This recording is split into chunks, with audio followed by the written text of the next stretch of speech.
Isang napakagandang hapon po sa inyong lahat. Narito ko ngayon para sa update ng mga lotto result ng PCSO.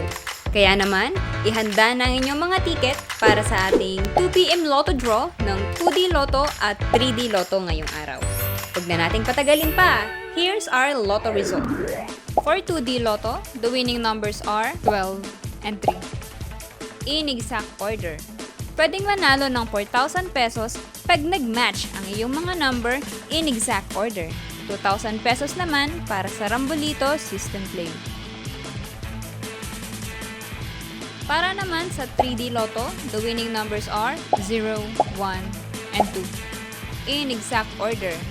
Pwedeng manalo ng 4,500 pesos pag nag-match ang iyong mga number in exact order. 750 to 1,500 pesos naman para sa Rambolito System Play. Para naman sa may mga STL ticket kaninang 10:30 AM STL Departmentalized Draw for Visayas, here's the winning number.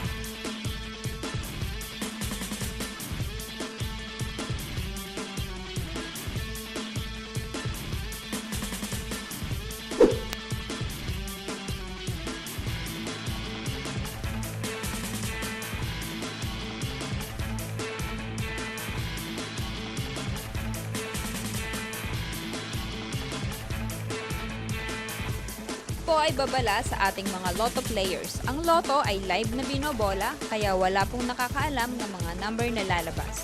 Huwag pong magpapaloko sa mga nagsasabing alam nila ang lalabas sa game at sa authorized outlet lamang bumili ng ticket bago ang draw.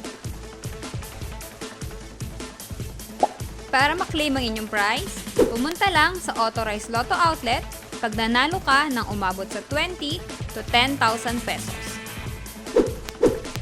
For more than 10,000 to 300,000 ang panalo nyo, sa PCSO branch na pinakamalapit sa inyong lugar, pwedeng i-claim ang prize with 2 valid IDs.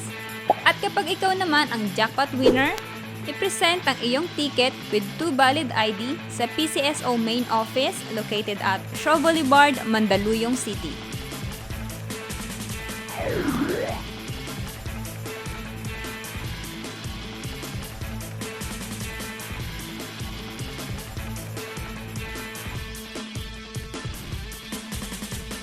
Congratulations po sa lahat ng ating winners at magkita-kita tayo mamayang 5pm draw ng ating 2D Lotto at 3D Lotto. Maraming salamat po.